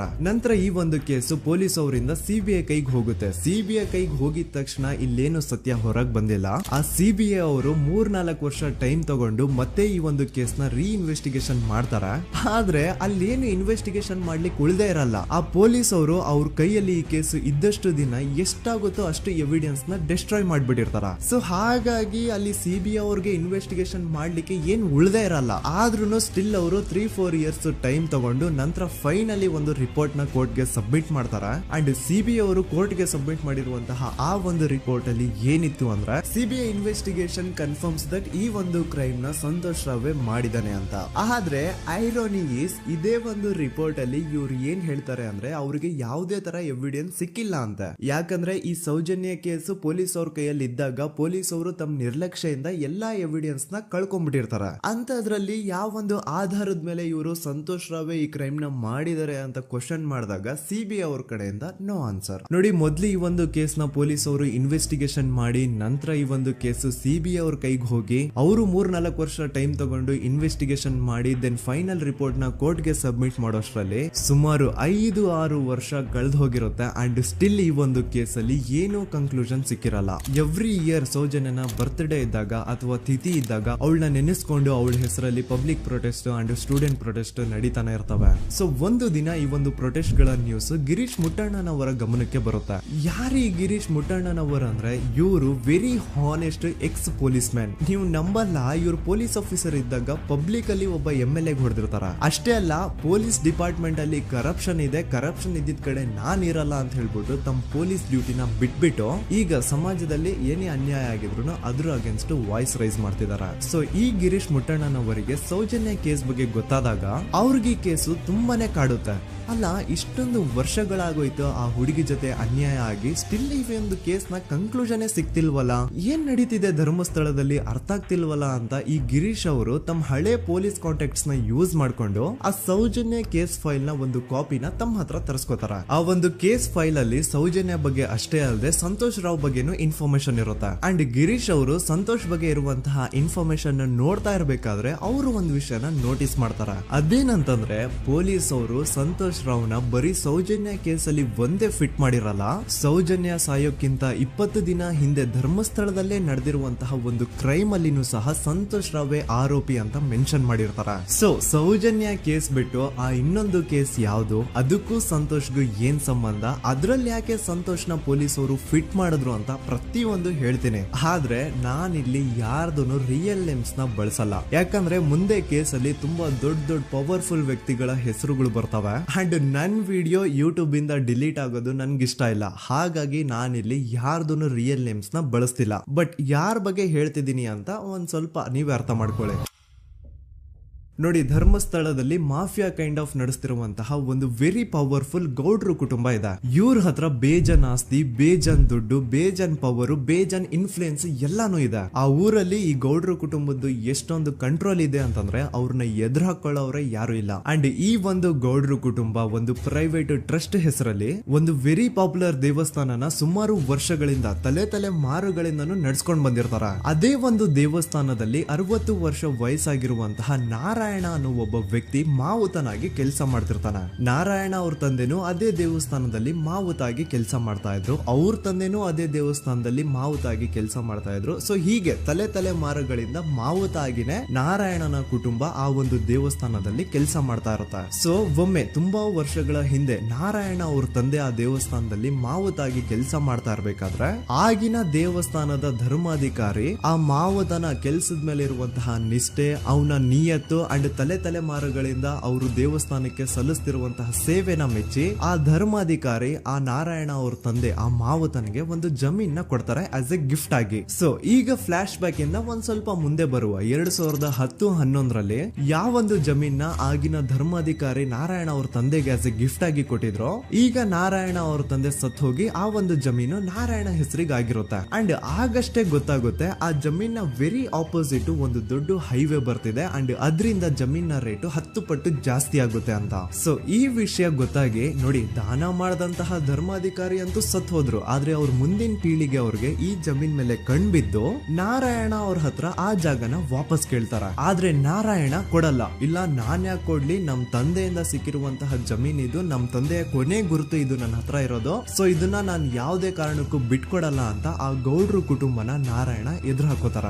ಆಗ ಗೌಡ್ರು ಕುಟುಂಬದವ್ರಿಗೆ ಕೋಪ ಬಂದು ಅವ್ರೇನ್ ಮಾಡ್ತಾರೆ ಅಂದ್ರೆ ನಾರಾಯಣ ಮನೆಗೆ ನೀರಿನ ಸಪ್ಲೈ ಇರುತ್ತಲ್ವಾ ಅದನ್ನ ಬಂದ್ ಮಾಡ್ತಾರ, ಎಲೆಕ್ಟ್ರಿಸಿಟಿ ಸಪ್ಲೈನು ಕಟ್ ಆಫ್ ಮಾಡ್ತಾರ, ಊರಲ್ಲಿರುವಂತಹ ಎಲ್ಲಾ ಚರಂಡಿಗಳನ್ನ ಕ್ಲೀನ್ ಮಾಡಿ ಆ ಕಸ ಏನಿರುತ್ತೋ ಅದನ್ನ ತಂದು ನಾರಾಯಣ ಮನೆ ಮುಂದೆ ಹಾಕ್ತಾರ. ಇಷ್ಟೇ ಅಲ್ಲ, ನಾರಾಯಣ ಅವ್ರ ಹೆಂಡತಿ ಮಕ್ಕಳು ಎಲ್ಲಾದ್ರೂ ಆಚೆ ಹೋಗ್ತಾ ಬರ್ತಾ ಇದ್ರೆ ಅವ್ರನ್ನ ಕೆಟ್ಟದಾಗ ಬೈಯೋದು, ಹೊಡ್ಕೊಳ್ಳೋದು, ಬಡ್ಕೊಳ್ಳೋದೆಲ್ಲ ಮಾಡ್ತಿರ್ತಾರ. ಇಷ್ಟೆಲ್ಲ ಆಗ್ತಾ ಇದ್ರು ಸ್ಟಿಲ್ ನಾರಾಯಣ ಮಾತ್ರ ಆ ಜಾಗನ ಬಿಟ್ಕೊಡಲ್ಲ. ಆ ಜಾಗದ್ಗೋಸ್ಕರ ನೀನ್ ಬೇಕಿದ್ರೆ ಇದನ್ನೆಲ್ಲ ಸಹಿಸ್ಕೊಂಡಿರಪ್ಪ, ನಮ್ ಕೈಲಂತೂ ಆಗಲ್ಲ ಅಂತ ನಾರಾಯಣನ ಹೆಂಡತಿ ಮಕ್ಕಳು ಅವನ್ನ ಬಿಟ್ಟು ಬೇರೆ ಊರಿಗೆ ಹೋಗ್ಬಿಡ್ತಾರ.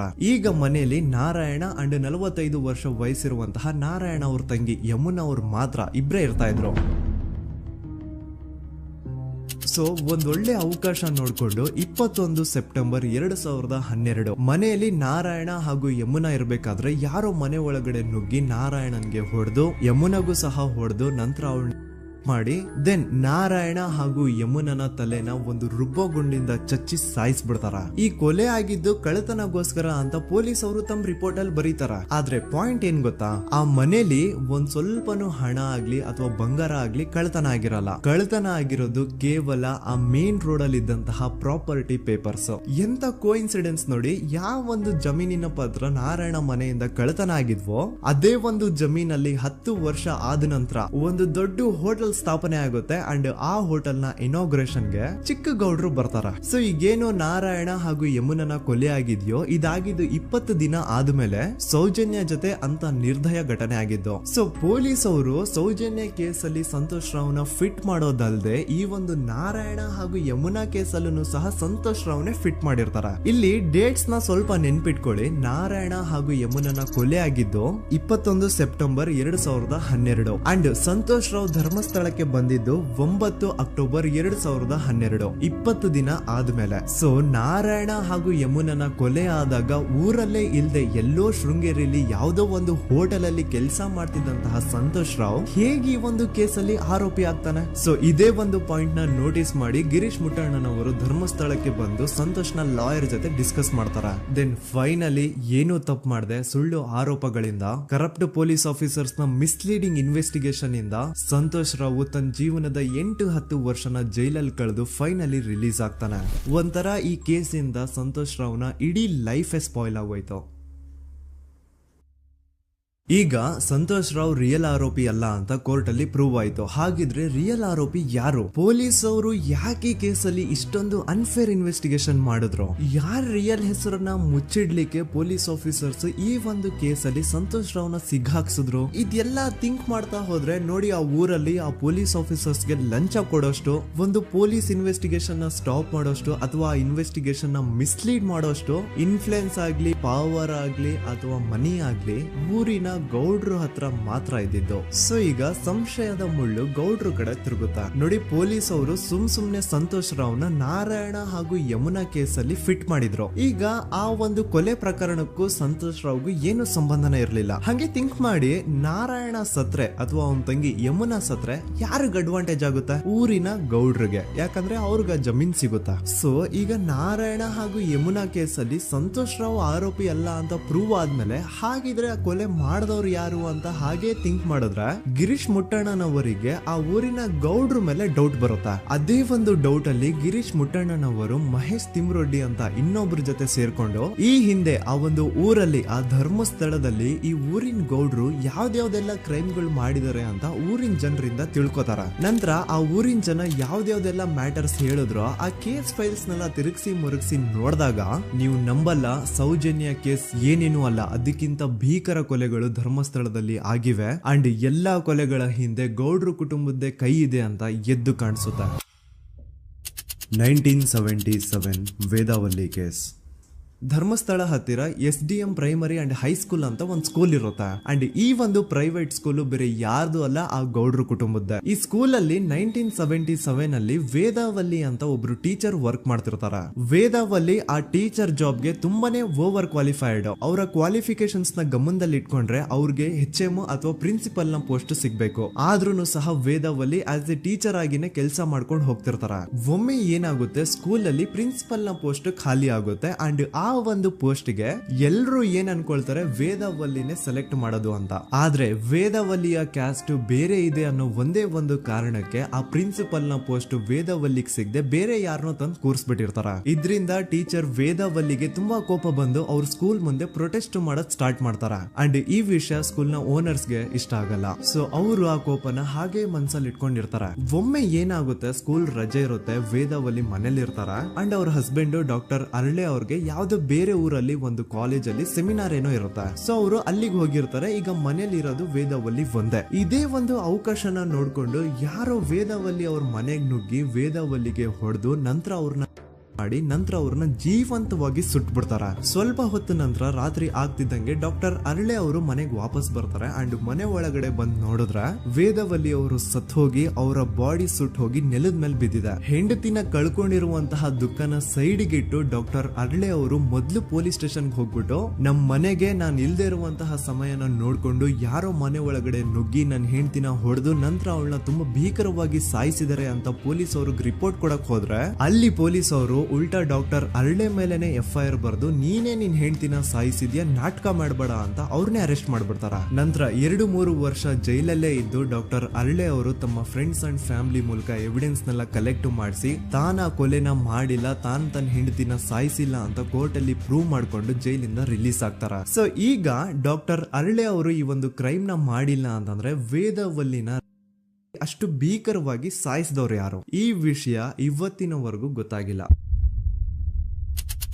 1986 ಅಲ್ಲಿ ನಡೆದಂತಹ ಪದ್ಮಲತಾ ಕೇಸ್. ಪದ್ಮಲತಾ ಅವ್ರ ತಂದೆ ಕಮ್ಯುನಿಸ್ಟ್ ಪಾರ್ಟಿನ ಲೀಡರ್ ಇರ್ತಾರೆ. ಅವ್ರ ರಿಯಲ್ ನೇಮ್ ಏನು ಅಂತ ನಮಗ್ ಗೊತ್ತಾಗಿಲ್ಲ, ಬಟ್ ಈ ವಿಡಿಯೋದಲ್ಲಿ ಅವ್ರ ಹೆಸರು ಲಕ್ಷ್ಮಣ್ ಅಂತ ಅನ್ಕೊಳ್ಳಿ. ಸೊ ಕಮ್ಯುನಿಸ್ಟ್ ಪಾರ್ಟಿನ ಲೀಡರ್ ಇರುವಂತಹ ಲಕ್ಷ್ಮಣ್ ಅವ್ರಿಗೆ ಊರಲ್ಲಿ ತುಂಬಾನೇ ಸಪೋರ್ಟ್ ಇರುತ್ತೆ. ಊರಿನ ಜನರ ಫೇವ್ರೇಟ್ ಇರ್ತಾರೆ ಇವರು. ಅಂಡ್ ಅದೇ ವರ್ಷ ಅಂದ್ರೆ 1986 ಅಲ್ಲಿ ಪಂಚಾಯತ್ ಎಲೆಕ್ಷನ್ ಬೇರೆ ಇರುತ್ತೆ. ಅಂಡ್ ಎಲ್ರಿಗೂ ಗೊತ್ತಿತ್ತು ಲಕ್ಷ್ಮಣೆ ಗೆಲ್ಲೋದು ಅಂತ. ಆ ಪಂಚಾಯತ್ ಎಲೆಕ್ಷನ್ ಅಲ್ಲಿ ಲಕ್ಷ್ಮಣ್ ಆಪೋಸಿಟ್ ಗೌಡ್ರಿಗೆ ತುಂಬಾ ಬೇಕಾಗಿರೋರು ಒಬ್ರು ನಿಂತಿರ್ತಾರ. ಅಂಡ್ ಅವ್ರಿಗೂ ಗೊತ್ತಿತ್ತು ಎಲೆಕ್ಷನ್ ಏನಾದ್ರು ಆದ್ರೆ ಲಕ್ಷ್ಮಣ ಎಲೆಕ್ಷನ್ ಅಲ್ಲಿ ಗೆಲ್ಲೋದು ಅಂತ. ಸೊ ಎಲ್ಲಿ ಸೋತೋಗ್ಬಿಡ್ತೀವೋ ಅನ್ನೋ ಭಯಕ್ಕೆ ಆ ಗೌಡ್ರು ಕಡೆ ಅವ್ರು ಏನ್ ಮಾಡ್ತಾರೆ, ಲಕ್ಷ್ಮಣ್ ನ ಅಪ್ರೋಚ್ ಮಾಡಿ ಮುಚ್ಕೊಂಡು ಈ ಪಂಚಾಯತ್ ಎಲೆಕ್ಷನ್ ಅಲ್ಲಿ ನಿನ್ ನಾಮಿನೇಷನ್ ನ ಕ್ಯಾನ್ಸಲ್ ಮಾಡು ಅಂತ ವಾರ್ನಿಂಗ್ ಕೊಡ್ತಾರ.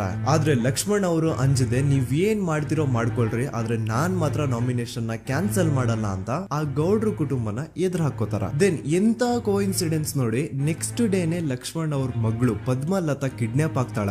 ಸುಮಾರು 56 ದಿನ ಅವಳನ್ನ ಯಾರೋ ಕಿಡ್ನಾಪ್ ಮಾಡ್ತಾರೆ. ಅಂಡ್ ಆ 56 ದಿನ ಡೈಲಿ ಅವಳನ್ನ ಶೋಷಣೆ ಕೂಡ ಮಾಡ್ತಾರ. ನಂತರ 56 ದಿನ ಆದ್ಮೇಲೆ ಪದ್ಮಲತನ ಬಾಡಿ ನೇತ್ರಾವತಿ ನದಿಲಿ ತೇಲ್ತಾ ಸಿಗುತ್ತಾ. ಆಸ್ ಎಕ್ಸ್ಪೆಕ್ಟೆಡ್ ಈ ಕೇಸಲ್ಲೂ ಪೊಲೀಸ್ ಅವ್ರ ಕಡೆಯಿಂದ ಪ್ರಾಪರ್ ಇನ್ವೆಸ್ಟಿಗೇಷನ್ ಆಗಲ್ಲ. ಅಂಡ್ ಯಾರ್ ಪದ್ಮಲತನ ಕಿಡ್ನಾಪ್ ಮಾಡಿದ್ರು, ಯಾರು ಅವಳನ್ನ 15 ದಿನವರೆಗೂ ಶೋಷಣೆ ಮಾಡಿ ನಂತರ ಅವಳನ್ನ ಅಷ್ಟು ಭೀಕರವಾಗಿ ಸಾಯಿಸಿದ್ರು ಅಂತ ಇವತ್ತಿನ ದಿನದವರೆಗೂ ಗೊತ್ತಾಗಿಲ್ಲ.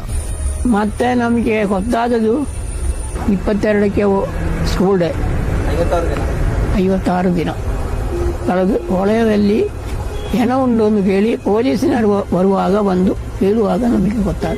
ಅವರು ನನ್ನನ್ನು ಕರ್ಕೊಂಡೋಗಿ ಅಲ್ಲಿ ಹೋಗಿವೆ. ಇನ್ನೊಂದು ಲಾಸ್ಟ್ ಕೇಸ್ ಇದೆ, ಇದು ಅರ್ಲಿ 2000 ಅಲ್ಲಿ ನಡೆದಿರೋದು. ಇವ್ರದ್ದು ಅಷ್ಟಾಗಿ ಡೀಟೇಲ್ಸ್ ನಾನು ಹೇಳಲ್ಲ, ಜಸ್ಟ್ ಮೇಲ್ ಹೇಳ್ತೀನಿ. 2000 ಇಸ್ವಿಯಲ್ಲಿ ಧರ್ಮಸ್ಥಳದಲ್ಲಿ 2 ಫಿನಾನ್ಸ್ ಬ್ಯಾಂಕ್ ಇರ್ತಾವೆ. ಒಂದು ಅಗೇನ್ ರಿಯಲ್ ನೇಮ್ ತಗೊಳ್ಳೋದು ಬೇಡ, ಲೈಕ್ ಜಸ್ಟ್ ಸಹಕಾರ ಗ್ರಾಮೀಣ ಬ್ಯಾಂಕ್ ಅನ್ಕೊಳ್ಳಿ. ಅಂಡ್ ಇನ್ನೊಂದು ಬಂದ್ಬಿಟ್ಟು SDM ಫೈನಾನ್ಸ್ ಪ್ರೈವೇಟ್ ಲಿಮಿಟೆಡ್. ಈ SDM ಫೈನಾನ್ಸ್ ಪ್ರೈವೇಟ್ ಲಿಮಿಟೆಡ್ ಬಂದು ಗೌಡ್ರು ಕುಟುಂಬ ಅವ್ರಿಗೆ ಸೇರಿದ್ದು. ಆ ಕಡೆ ಇವ್ರ ಆಪೋಸಿಟ್ ಏನದು ಗ್ರಾಮೀಣ ಬ್ಯಾಂಕ್ ಇತ್ತು, ಅದರಲ್ಲಿ ಒಬ್ಬ ಮ್ಯಾನೇಜರ್ ಬಡವ್ರಿಗೆ ಸಹಾಯ ಆಗ್ಲಿ ರೈತರಿಗೆ ಸಹಾಯ ಆಗ್ಲಿ ಅಂತ ತುಂಬಾ ಕಡಿಮೆ ಬಡ್ಡಿಗೆ ಲೋನ್ ಕೊಡ್ತಿರ್ತಾನೆ. ಇದರಿಂದಾಗಿ ಧರ್ಮಸ್ಥಳದಲ್ಲಿ ಆಲ್ಮೋಸ್ಟ್ ಎಲ್ಲಾ ಕಸ್ಟಮರ್ಸ್ ಆ ಗ್ರಾಮೀಣ ಬ್ಯಾಂಕ್ ಕಡೆಗೆ ಹೋಗ್ತಿರ್ತಾರ. SDM ಫೈನಾನ್ಸ್ ಪ್ರೈವೇಟ್ ಲಿಮಿಟೆಡ್ ಕಡೆಗೆ ಯಾರು ಬರ್ತಿರಲ್ಲ. ಇದರಿಂದ ಗೌಡ್ರಿಗೆ ಲಾಸ್ ಆಗ್ತಿರುತ್ತ. ಸೊ ಅವ್ರೇನ್ ಮಾಡ್ತಾರೆ, ಆ ಗ್ರಾಮೀಣ ಬ್ಯಾಂಕ್ ನ ಮ್ಯಾನೇಜರ್ ಏನಿದ್ನೋ ಅವನ್ಗೆ ಒಂದು ಸ್ವೀಟ್ ವಾರ್ನಿಂಗ್ ಕೊಡ್ತಾರ. ಮುಚ್ಕೊಂಡು ಇನ್ಮೇಲೆ ಇಂದ ನಿನ್ ಲೋನ್ಸ್ ಕೊಡೋದನ್ನ ನಿಲ್ಸ್ಬಿಡು. ಇನ್ ಕೇಸ್ ಲೋನ್ ಕೊಟ್ರು ನಾವ್ ಯಾವ ಇಂಟ್ರೆಸ್ಟ್ ರೇಟ್ ಗೆ ಲೋನ್ ನ ಕೊಡ್ತಾ ಇದೀವೋ ಅದೇ ರೇಟ್ ಗೆ ನೀನು ಕೊಡುವ ಅಂತ ಫೋರ್ಸ್ ಮಾಡ್ತಾರ. ಆದ್ರೆ ಆ ಗ್ರಾಮೀಣ ಬ್ಯಾಂಕ್ ನ ಮ್ಯಾನೇಜರ್ ಇದ್ಯಾವುದನ್ನು ಕಿವಿಗೆ ಹಾಕೊಳ್ಳಾರ್ದೆ ಅವನ್ ಕೆಲಸ ಅವ್ನ್ ಮಾಡ್ಕೊಂಡು ಹೋಗ್ತಾನ. ದೆನ್ ಸಡನ್ಲಿ ಒಂದು ದಿನ ಬ್ಯಾಂಕ್ ಮ್ಯಾನೇಜರ್ ನ ಹೆಂಡತಿನ ಮನೆ ಒಳಗಡೆನೆ ನುಗ್ಗಿ ಯಾರು ಮಾಡಿ ತುಂಬಾ ಭೀಕರವಾಗಿ ಸಾಯಿಸ್ಬಿಡ್ತಾರ. ಇದ್ರ ರಿಗಾರ್ಡಿಂಗ್ ಆ ಬ್ಯಾಂಕ್ ಮ್ಯಾನೇಜರ್ ಪೊಲೀಸ್ ಸ್ಟೇಷನ್ ಅಲ್ಲಿ ಕಂಪ್ಲೇಂಟ್ ಕೊಡಕ್ ಹೋದ್ರೆ ಪೊಲೀಸ್ ಅವರು ಉಲ್ಟಾ ಆ ಬ್ಯಾಂಕ್ ಮ್ಯಾನೇಜರ್ ಹೆಸರಲ್ಲೇ FIR ಬರ್ದು ನೀನೇ ನಿನ್ ಹೆಂಡತಿನ ಸಾಯಿಸಿದ್ಯಾ ಅಂತ ಅವನ್ನೇ ಅರೆಸ್ಟ್ ಮಾಡ್ಬಿಡ್ತಾರ. ನಂತರ ಒಂದ್ 2-3 ವರ್ಷ ಆ ಬ್ಯಾಂಕ್ ಮ್ಯಾನೇಜರ್ ಜೈಲಲ್ಲಿ ಇರ್ತಾನೆ. ಅದಾದ್ಮೇಲೆ ಅವನ ಕ್ರೈಮ್ ನ ಮಾಡಿಲ್ಲ ಅಂತ ಕೋರ್ಟ್ ಅಲ್ಲಿ ಪ್ರೂವ್ ಆಗುತ್ತೆ. ಆದ್ರೆ ರಿಯಲ್ ಕ್ರೈಮ್ ಮಾಡಿದವರು ಯಾರು ಅಂತ still it's A question mark. And ಇನ್ನೊಂದು ನಾರಾಯಣ ಅಂಡ್ ಯಮುನಾ ಕೇಸ್ ಬಗ್ಗೆ ಅಂತೂ ನಾನು ಆಗ್ಲೇ ನಿಮ್ಗೆ ಎಕ್ಸ್ಪ್ಲೇನ್ ಮಾಡಿದೆ. ಸೊ ಎಂತಹ ಕೋಇನ್ಸಿಡೆಂಟ್ಸ್ ಗಳು ನೋಡಿ, ಯಾರೆಲ್ಲ ಆ ಧರ್ಮಸ್ಥಳದಲ್ಲಿ ಗೌಡ್ರು ಕುಟುಂಬನ ಎದುರಾಕೊಂಡಿದಾರೋ ಅವ್ರ ಜೀವನದಲ್ಲಿ ಏನೋ ಒಂದು ತುಂಬಾ ದೊಡ್ಡ ದುರಂತ ನಡೆದು ಹೋಗುತ್ತಾ. ಅಂಡ್ ಸರ್ಪ್ರೈಸಿಂಗ್ಲಿ ಅವ್ರ ಕೇಸಲ್ಲಿ ಪೊಲೀಸ್ ಅವ್ರ ಕಡೆಯಿಂದ ಪ್ರಾಪರ್ ಇನ್ವೆಸ್ಟಿಗೇಷನ್ ಆಗಲ್ಲ. ಅಂಡ್ ಯಾರ ಕ್ರೈಮ್ ನ ಮಾಡಿದ್ರು ಅಂತ ಯಾವತ್ತೂ ಹೊರಗೆ ಬರೋದೇ ಇಲ್ಲ. ಸೊ ಈ ಗೌಡ್ರು ಕುಟುಂಬದವರು ಧರ್ಮಸ್ಥಳದಲ್ಲಿ ಬೇಜನ್ ಕರ್ಮಕಾಂಡಗಳನ್ನ ಮಾಡಿದ್ದಾರೆ. ಅಂಡ್ ಅವ್ರ ಪವರ್ ಅಂಡ್ ಅವ್ರಿಗಿರುವಂತಹ ಇನ್ಫ್ಲೂಯೆನ್ಸ್ ಇಂದ ಆ ಎಲ್ಲಾ ಕೇಸ್ ನ ಮುಚ್ಚಾಕಿದ್ದಾರೆ ಅಂತ ಮಹೇಶ್ ಹಾಗೂ ಗಿರೀಶ್ ಮುಟ್ಟಣ್ಣನವರ ಹೇಳಿಕೆ ಆಗಿದೆ. ಸೊ ಗೌಡ್ರು ಫ್ಯಾಮಿಲಿನ ಟ್ರ್ಯಾಕ್ ರೆಕಾರ್ಡ್ ನೋಡಿದ್ರೆ ಧರ್ಮಸ್ಥಳದಲ್ಲಿ ಒಂದು ಹುಡುಗಿನ ರೇಪ್ ಅಂಡ್ ಮರ್ಡರ್ ಮಾಡಿ ದೆನ್ ಪೊಲೀಸ್ ಅವ್ರಿಗೆ ಲಂಚ ಕೊಟ್ಟು ಇನ್ವೆಸ್ಟಿಗೇಷನ್ ನ ಮಿಸ್ಲೀಡ್ ಮಾಡೋಷ್ಟು ಪವರ್ ಇನ್ಫ್ಲೂಯೆನ್ಸ್ ಈ ಗೌಡ್ರು ಕುಟುಂಬಕ್ಕೆ ಮಾತ್ರ ಇರೋದು. ಈಗ ಸಂತೋಷ್ ರಾವ್ ಅಂತೂ ಸೌಜನ್ಯ ಕೇಸಲ್ಲಿ ಆರೋಪಿ ಅಲ್ಲ ಅಂತ ಪ್ರೂವ್ ಆಯ್ತು. ಹಾಗಿದ್ರೆ ರಿಯಲ್ ಆರೋಪಿ ಯಾರು? ನೆನಪು ಮಾಡ್ಕೊಳ್ಳಿ, 11 ಅಕ್ಟೋಬರ್ 2012 ಸಂಜೆ 5 ಗಂಟೆ ಹಾಗೆ ಬಾಹುಬಲಿ ಬೆಟ್ಟದಲ್ಲಿ ಸಂತೋಷ್ ರಾವ್ ತನ್ನ ಪಾಡಿಗೆ ತಾನು ಸೀನರೀಸ್ ನ ಎಂಜಾಯ್ ಮಾಡ್ಕೊಂಡು ಸುಮ್ನೆ ಕೂತಿರ್ಬೇಕಾದ್ರೆ ಅವನ ಹತ್ರ 5 ಜನ ಕಿಡಿಗೇಡಿಗಳು ಬಂದು ಜಗಳ ತೆಗಿತಾರ. ಆ 5 ಜನ ಕಿಡಿಗೇಡಿಗಳು ಯಾರು ಅಂತ ನಾನು ಇಲ್ಲಿವರೆಗೂ ನಿಮ್ಗೆ ಹೇಳಿಲ್ಲ. ಸೊ ಅವರು ಬೇರೆ ಯಾರು ಅಲ್ಲ, ಚಿಕ್ಕ ಗೌಡ್ರು ಮಗ ನಿಶಾಂತ್ ಜೈನ್ ನ ವೆರಿ ಕ್ಲೋಸ್ ಫ್ರೆಂಡ್ಸ್. ಅವ್ರು ದಣಿ ಮಾಡಿರುವಂತಹ ಕ್ರೈಮ್ ಅಲ್ಲಿ ಬೇರೆ ಯಾರನ್ನಾದ್ರೂ ಸಿಗಿಸ್ಬೇಕಲ್ಲ ಅಂತ ಇವ್ರು ಬಕ್ರ ಹುಡುಕ್ತಾ ಇರ್ಬೇಕಾದ್ರೆ ಆಗ ಇವ್ರಿಗೆ ಸಿಗೋದೆ ಸಂತೋಷ್ ರಾವ್. ಅಗೇನ್ ಇನ್ನೊಂದು ಎಂತ ಕೋಇನ್ಸಿಡೆನ್ಸ್ ನೋಡಿ, ಸಂತೋಷ್ ರಾವ್ ಸೌಜನ್ಯ ಕೇಸಲ್ಲಿ ಅರೆಸ್ಟ್ ಆದ ನಂತರ ಚಿಕ್ಕ ಗೌಡ್ರು ಮಗ ನಿಶಾಂತ್ ಜೈನ್ ದೇಶನೇ ಬಿಟ್ಟು ಹೋಗ್ಬಿಡ್ತಾನೆ. ಈ ಕೇಸಲ್ಲಿ ಚಿಕ್ಕ ಗೌಡ್ರು ಮಗ ಇನ್ವಾಲ್ವ್ಮೆಂಟ್ ಇದೆ ಅಂತ ಯಾರಿಗೂ ಡೌಟೇ ಬರ್ತಾ ಇರ್ಲಿಲ್ಲ. ಡೌಟ್ ಯಾವಾಗ ಬಂತು ಅಂದ್ರೆ ಆ 5 ಜನ ಕಿಡಿಗೇಡಿಗಳು ಯಾರು ಸಂತೋಷ್ನ ಈ ಒಂದು ಕೇಸಲ್ಲಿ ಸಿಗಾಕ್ಸಿದ್ರು ಆ 5 ಜನರಲ್ಲಿ ಒಬ್ಬ ರವಿ ಪೂಜಾರಿ ಅಂತಾನು ಇರ್ತಾನೆ. ಅವನ್ಗೆ ತಾನು ತಪ್ಪು ಮಾಡಿದೀನಿ ಅಂತ ಗಿಲ್ಟ್ ಕಾಡುತ್ತೋ ಅಥವಾ ಬೇರೆ ಏನೋ ಗೊತ್ತಿಲ್ಲ. ಆದ್ರೆ ಅವನೇ ಸ್ವತಃ ಪೊಲೀಸ್ ಅವ್ರ ಹತ್ರ ಹೋಗ್ಬಿಟ್ಟು ಸೌಜನ್ಯ ಕೇಸಲ್ಲಿ ನಿಜವಾದ ಆರೋಪಿ ಸಂತೋಷ್ ಅಲ್ಲ ಕಂಡ್ರು, ಅವನ್ನ ಸುಮ್ನೆ ಸಿಗಾಕ್ಸಿರೋದಷ್ಟೇ, ನಿಜವಾದ ಆರೋಪಿಗಳು ಚಿಕ್ಕ ಗೌಡ್ರು ಮಗ ನಿಶಾಂತ್ ಜೈನ್ ಅಂಡ್ ಅವನ್ ಫ್ರೆಂಡ್ಸ್ ಸೂರಜ್, ಕಿರಣ್ ಅಂಡ್ ಕಣ್ಮಣಿ ಅಂತ. ಈ ಎಲ್ಲಾ ವಿಷಯನ ರವಿ ಪೂಜಾರಿ ಪೊಲೀಸ್ ಅವ್ರಿಗೆ ತಿಳಿಸ್ತಾನೆ. ಅಗೇನ್ ಎಂತ ಒಂದು ಕೋಇನ್ಸಿಡೆನ್ಸ್ ನೋಡಿ, ಈ ವಿಷಯಗಳನ್ನ ಊರಿನ ಜನರು ಮುಂದೆ ಹೇಳಿದಂತಹ ರವಿ ಪೂಜಾರಿ ಆಕಸ್ಮಿಕವಾಗಿ ಸತ್ತು ಹೋಗ್ಬಿಡ್ತಾನೆ. ಇವನು ಹೇಳಿದ್ದು ನಿಜ ಅಂತ ಜನರಿಗೆ ಯಾವಾಗ ಕನ್ಫರ್ಮ್ ಆಗುತ್ತೆ ಅಂದ್ರೆ ಸೌಜನ್ಯಗೆ ತುಂಬಾ ಹತ್ರವಾದವ್ರು ಒಬ್ರು ಯಶೋಧ ಅನ್ನೋರು ಕೋರ್ಟ್ ಅಲ್ಲಿ ಬಂದ್ಬಿಟ್ಟು ಸೌಜನ್ಯ ಕೊಲೆ ಆಗಿದ್ದ ದಿನ ಆ ಒಂದು ಸ್ಪಾಟ್ ಅಲ್ಲಿ ನಾನು ಈ 3 ಜನರನ್ನ ನೋಡಿದ್ದೆ ಅಂತ ಸಾಕ್ಷಿ ಹೇಳ್ತಾರೆ. ಈಗ ಎಲ್ಲಾ ಡಾಟ್ಸ್ ನ ಕನೆಕ್ಟ್ ಮಾಡ್ತಾ ಹೋದ್ರೆ ಸೌಜನ್ಯ ಕೇಸ್ ಒಂದೇ ಅಲ್ಲ, ನಾರಾಯಣ ಹಾಗೂ ಯಮುನಾ ಕೇಸಲ್ಲೂ, ವೇದವಲ್ಲಿ ಕೇಸಲ್ಲೂ, ಆ ಬ್ಯಾಂಕ್ ಮ್ಯಾನೇಜರ್ ನ ಕೇಸಲ್ಲೂ ಹಾಗೂ ಪದ್ಮಲತಾ ಕೇಸಲ್ಲೂ ಸೀದಾ ಡೈರೆಕ್ಟ್ ಡೌಟ್ ಬರೋದೆ ಊರಿನ ಗೌಡ್ರ ಮೇಲೆ. I really want to appreciate Kudla rampage YouTube channel, third eye YouTube channel, Girish ಮುಟ್ಟಣ್ಣನವರು ಸರ್ ಹಾಗೂ ಮಹೇಶ್ ಅವರು ಅಂಡ್ ಆಲ್ ಅದರ್ಸ್. ಇವರ ಕಾನ್ಸ್ಟೆಂಟ್ ಎಫರ್ಟ್ಸ್ ಇಂದಾನೆ ಸತ್ಯ ಏನಂತ 1 by 1 ಹೊರಗೆ ಬರ್ತಿದೆ. And they are trying their level best to catch real criminals. At present Sowjanya case ಬಗ್ಗೆ ಅಪ್ಡೇಟ್ ಏನು ಅಂತಂದ್ರೆ ಹೈಕೋರ್ಟ್ ವರೆಗೂ ಈ ಒಂದು ಕೇಸ್ ಹೋಗಿದೆ. ಅಂಡ್ ಈ ಕೇಸ್ ಅಲ್ಲಿ ಈಗ ಇನ್ನೊಮ್ಮೆ ಮತ್ತೆ ಫ್ರೆಶ್ ಆಗಿ ರೀಇನ್ವೆಸ್ಟಿಗೇಷನ್ ಸ್ಟಾರ್ಟ್ ಆಗಬೇಕು ಅಂತ ಹೋರಾಟ ನಡೀತಿದೆ.